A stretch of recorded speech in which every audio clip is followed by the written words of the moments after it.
temporary cell. Kung may nga temporary, pansamantala. Pansamantala. Dili pansamantagal. Kasi Noy, napansin ako, ganyan pa tanong. Ito, kahangin, di ka nito. Yes. Wala, dito yung mga sumuhot na baho ba? Ano may technique ninyo na wala kasi baho? Kita di mo? Tumaon siya ang nakamaayo pag natay segregation yun. So kanina nag-abot diri sa atong landfill, wala ni siya atong mga residual waste. Ano siyang technique na to nga walay baho. Mana kung proper management ang atong basura, no, walay biodegradable kay mao man to makapabaho. So strictly, no, bawal ginato diri mga barangay trucks na to o mga private pagsulod sa atong gate pag naay sagol nga biodegradable, make siya balik penalize, no, bayad kag 5,000. Nga na ron kamo. So mo na nga para ma-preserve na to or mapadugay na to ang lifespan sa atong sanitary landfill. So kung mutuyo kang inyong kamera, makita nyo dito, no, nga naatay bag-o. No, so mo na ron nga atong ginapaningkamutan yun nga ma-implement na to. Ang tama nga management, no? Aron nga mudugay na siya. Yes, barangay na siya. Ano binibigyan mo? Yung murang pag-inom bulldozer ko? So kaning bulldozer, Sir Dong, mao ni siya during LDP administration nga natagaan ta sa bulldozer. So mao na ron nga lakas po ta nga kapag-implement, no, kay mamanage na gid nato. Mao ni siyang including sa katong duha ka dump truck na nahatag sa ato. Kita niyo lang dito sa Thomas. Yes.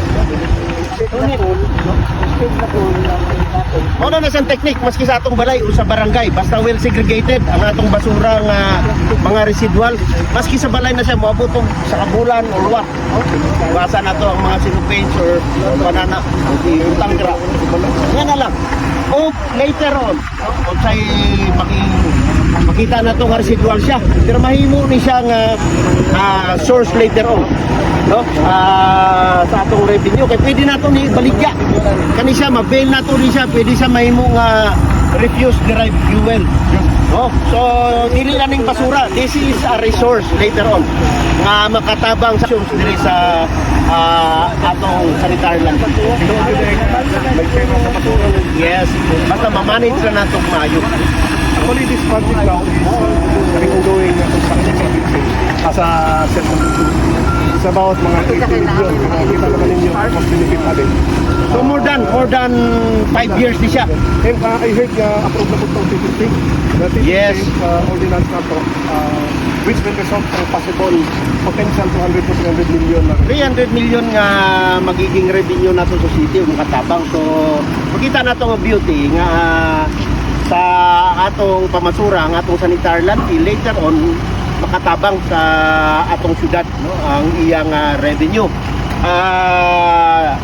Notwithstanding na napatay isa ka source ang garbage collection fee. Kani siya tiving fee lang yun. Iba pa to siya. No?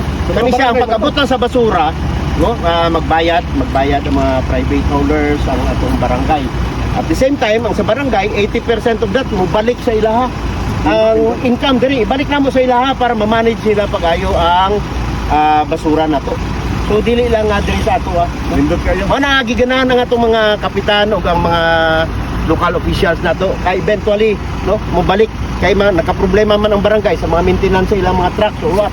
This time, no, 80% sa collection mobalik sa barangay. Nindot kayo. Actually, ang area 60 hectares. 60 hectares.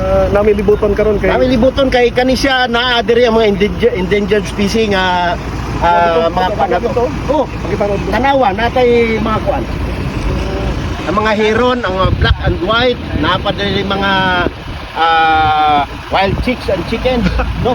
So Mga wild dogs dira. this area Napay mga bitin diri, mga python, no? Mao na gini-preserve namo. Og makita nimo Sir Dong unya, pinakadaghan nga the Jangas tree na diri sa sulod among gina-preserve. So the sanitary landfill na ito ginatawag will not be known lang sa basura. Yes. This later on will be just like the heaven.